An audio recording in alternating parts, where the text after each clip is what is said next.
Non, je lance la vidéo, j'attends pas. Je n'attends pas. Bonjour Brissou.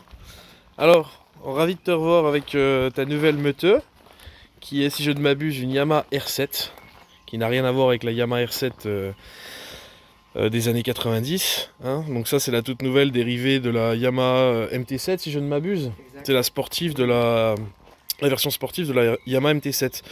Donc il y a le même moteur, exactement, même Ouais. bois, tout est pareil. Tout est pareil, sauf la... la démultiplication à La l'arrière, démul- elle tire plus long. Elle tire un peu plus long. Ok, donc c'est une moto, ça qui est bridable, Ouais, que en que tu 47.6. peux avoir en 47.6 et tu peux avoir ça genre en sortie de permis quoi. Ouais.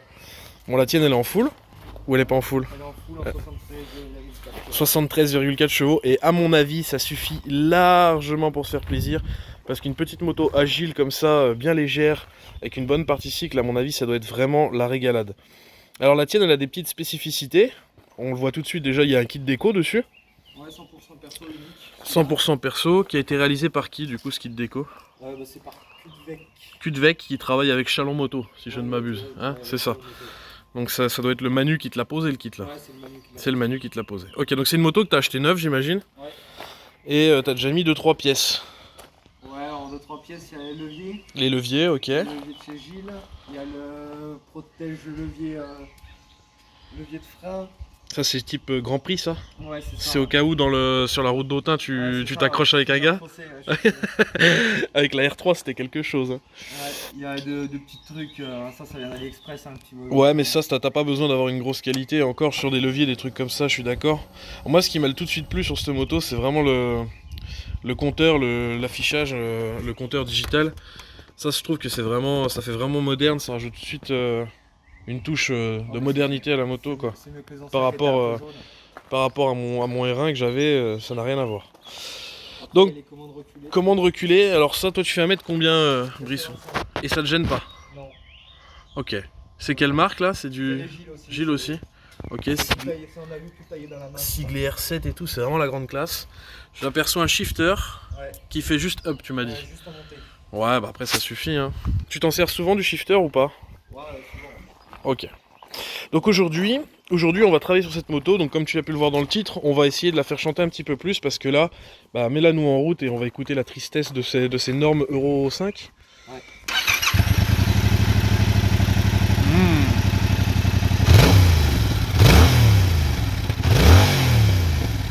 Bon, je m'attendais à pire quand même. Tu m'avais dit que ça faisait vraiment pas de bruit. Bon, t'as quand même un petit entend le twin quand même. Le CP2 Oui, là, oui. tu l'entends. Hein.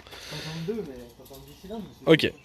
Et donc toi t'as choisi quoi? Parce qu'on a vu genre des vidéos de Kika où ça mettait les Accra et compagnie. Toi t'as pas choisi ça, t'as choisi... J'ai Euh, pas choisi ça, moi. t'as J'ai choisi... le Exil parce que le Accra il coûte cher pour ce que c'est, pour le bruit que ça sort, pour sortir à peu près le même bruit que l'origine. Ouais. Et après au niveau de SC Project, ils en ont un qui est soi-disant homologué mais pas du tout. Ouais, qui doit faire Et, un barouf pas possible. C'est ça, ouais. Avec Quand genre... ça fait trop, c'est pas Ouais non c'est pas agréable. agréable à rouler quoi. Pas agréable. Ok, bah on va tout de suite passer au matériel que t'as acheté. On va regarder ce que ça ressemble. On va les déballer ça sur l'établi et puis on va voir. Allez, je vous reprends tout de suite. 150 balles. Alors, le matériel il est là. Donc ça c'est une ligne que t'as commandé où? Directement là-bas à la concession? Non, j'ai commandé chez Silverstone Motors, c'est vers Toulon il me semble. Ok. Et t'as payé ça quoi? Ça vaut quoi ça? Ça vaut 950 balles mais... 250 balles? 900. 950 balles? Ouais, Là, on va mettre une ligne à 950 balles sur ta moto. ouais. Ok. Mais je l'ai payé à 780. Ok, à 780, tu l'as eu. Comment ça se fait? C'était une Il y promo? avait une C'était... promo puis j'avais un code réduit. Ok. Là, on va déballer ça gentiment. C'est toujours Noël quand tu déballes ce genre de pièces, moi j'adore. Alors la ligne, elle pèse quand même son poids. Hein. Franchement, elle est pas... Après ça reste normal parce que du coup Ouais. t'as le nid d'abeille dedans. Donc ça, ne l'enlevez pas les gars. Hein. Il y en a plein qui m'ont posé la question. On a déjà fait l'expérience. Ne virez pas ça. Déjà, vous allez avoir un bruit horrible. Vous allez perdre en performance. Et franchement, ça sert à rien. C'est inutile. Après ils peuvent l'enlever mais faut qu'ils reproquent toute la moto quoi. Ouais, puis franchement, moi je pense que Ça si sert c'est à rien. étudié comme ça, Si c'est- autant le laisser. On a un petit emplacement pour la lambda là ici, qu'on va récupérer sur ta ligne d'origine, qui est branché. Qu'est-ce qu'on a d'autre? Un petit collier ici de serrage pour à mon avis juste le silencieux en fait simplement. C'est ça. Et puis les magnifiques chicanes. Alors ça on les a démontés hier. Criminel. Il y a même pas de trou, mec. Ça c'est anti-mécanique. Regarde. Allez, poubelle. On les a enlevés directement. Alors le silencieux. Donc type double sortie. Putain, il pèse son poids aussi. Il pèse son poids. Alors moi je t'avoue je suis un peu sceptique.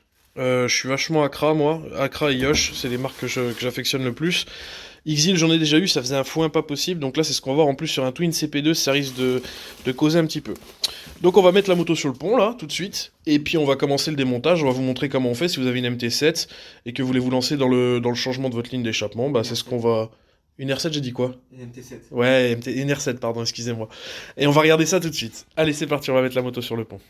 Bon, nous revoilà à l'atelier, la moto elle est sur le pont, elle est sanglée sur le lève-moto. Donc on va démonter le flanc, le carénage droit. Et moi je serais presque... Faut démonter David, les côtés. tant que c'est tiède là, tu vois, je te démonterais presque la lambda. Ah oui, mais... C'est juste faire un quart de tour, après on la décosse de là-bas pour pas que ça fasse un nœud sur la connectique.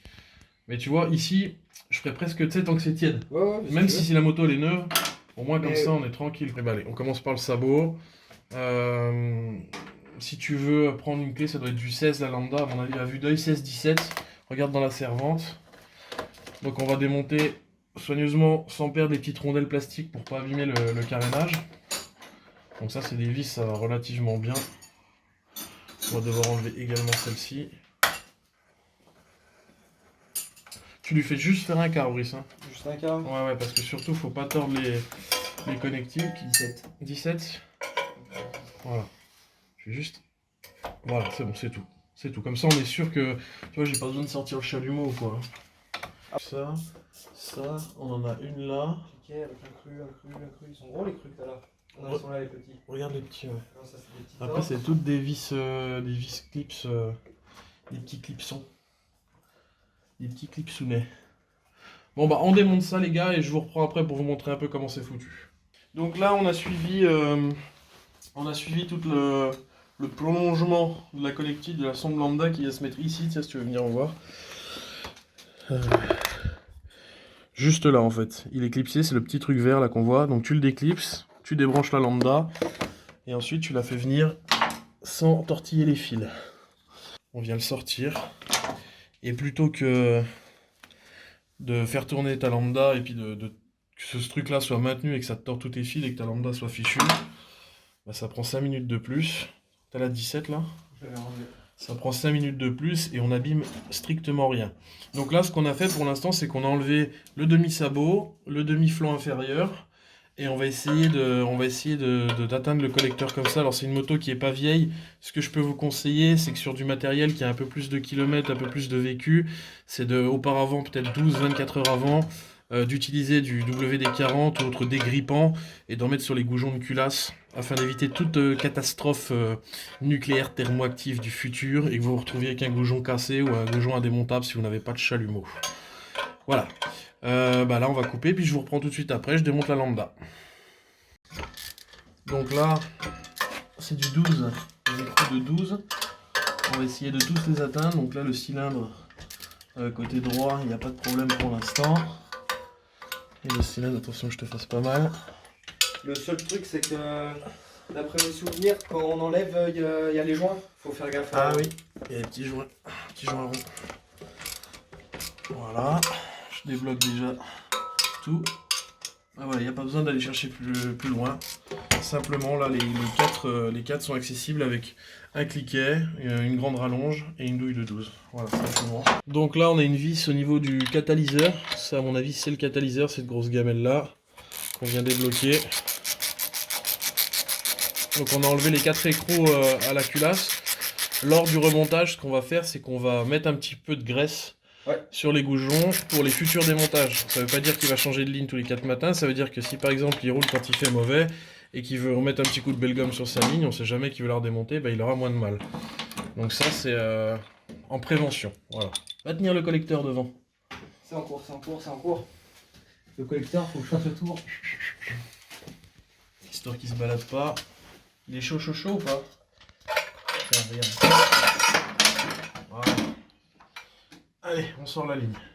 C'est chaud ou pas chez toi? Non. Ok, donc là, on a un joint qui est tombé là. Ouais, et l'autre ici. Eh ben nickel. Hop, on garde bien les joints. Même pas photo. Ouais, Par contre, t'as vu, l'emplacement de la lambda est pas du tout au même endroit. Ouais, ça j'avais remarqué. Et- Sur toutes les lignes, c'est pas au même endroit. Et il y a un truc qui me... Ah oui, c'est un adaptateur en fait. Regarde. J'ai eu peur. En fait, il est fileté, hop, ici. Il vient rattraper le diamètre. Oui. Parce que tu vois là, c'est un diamètre lambda, exactement. Et là, c'est une petite sonde. Et en fait, le diamètre va venir se récupérer là. C'est pour ça qu'il y a une entretoise. Enfin, il y a un réducteur. Et c'est pour ça qu'il y a un réducteur, tout à fait. C'est tout bon, tu m'as dit. t'as graissé, tu mets un petit coup sur les joints comme ça, quand on va venir poser les joints, ils vont pas se péter la figure directement. Et puis après, on va se faire un petit place quand même de la mettre en route sans silencieux pour voir. Hein, Brissot? Oui, Hein, on va essayer quand même. On est des sauvageons, nous. c'est clair, ouais. Donc on a mis le collecteur, les gars, c'était pas mince à faire. Franchement, au niveau des ajustements aiguilles, bah, c'est pas du Accra, c'est pas du Yosh. Moi, je vous la conseille pas dans l'immédiat, on va voir ce que ça donne en perf. Bon, là, elle est en place. Ce que je vous expliquais tout à l'heure pour la lambda, regardez. Tiens, filme un peu là. On la laisse pas brancher pour pas tordre les fils, j'insiste un peu là-dessus. Mais tu vois, tu viens accompagner ton câble pour ne pas à torsader les fils et à les arracher. Voilà. Tac, donc on a mis l'adaptateur, on a graissé, on a mis la lambda, on a graissé. C'était du 17, il me semble. Oui.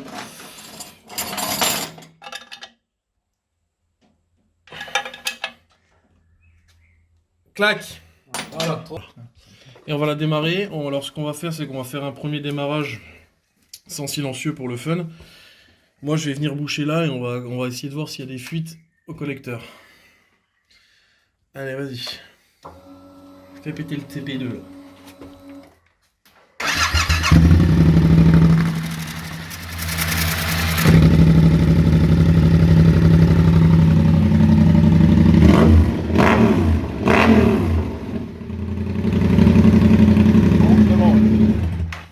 Alors Donc- comme ça, c'est bien. On laisse. On laisse comme ça? Ouais. Alors, on n'a pas de fuite. J'ai bouché, ça fuit pas au collecteur. On va pas remonter le carénage tout de suite. On va mettre le silencieux déchicané. On va la faire chauffer un peu. Avec la dilatation, on va recontrôler le serrage des goujons à la culasse. Et ensuite, on fait un essai routier. Tu fais un essai routier. Oui. Ça marche? Ah oui. Allez, on vous reprend après, on monte le silencieux, les amis. Tiens, mon copain. Là. Net. Comme dirait l'autre.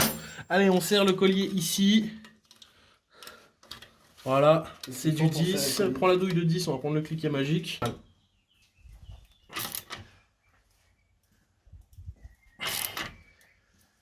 Allez, c'est bien. Allez, grand moment. Grand moment. Est-ce que ça marche? Attends, laisse ta femme se mettre derrière. C'est bon? Allez.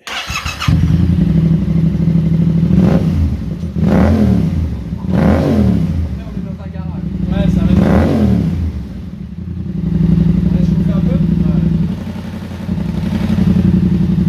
Ah, bouge celui-là, là. Hein? Bouge celui-là. Ouais. Bouge le petit trou de la chicane, là, en même temps. T'sais. C'est bon. C'est chaud? Ouais, c'est chaud. Je vais le voir.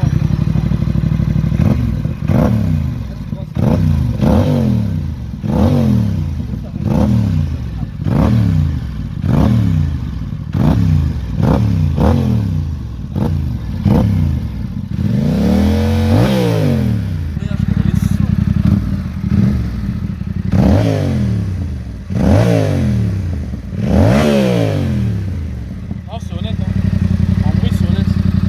Tu vois, j'avais peur du look quand j'avais le silencieux dans les mains, mais mon bruit, c'est pas mal.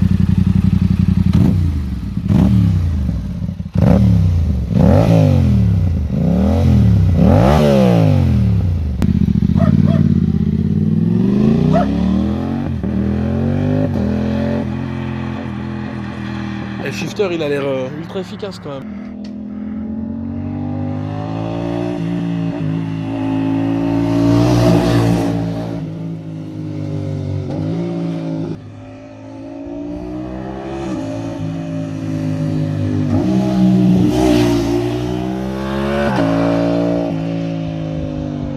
Elle fait des petits retours, hein. Elle fait des petits papapas, hein. Fais voir. Pas mal. Elle va vite, très vite prendre des couleurs. Voilà les amis, c'est la fin de cette vidéo. C'était un petit tuto, donc il faut compter à peu près 40 minutes pour monter la ligne. Peut-être un petit peu moins si vous avez l'habitude, mais moi je suis pas un expert. C'est la première fois que je voyais une R7 et puis que j'en faisais une. Alors, en tout cas, j'espère que ce petit format vous aura plu et puis que ça vous aidera dans la décision, dans l'achat ou non de votre ligne Exil.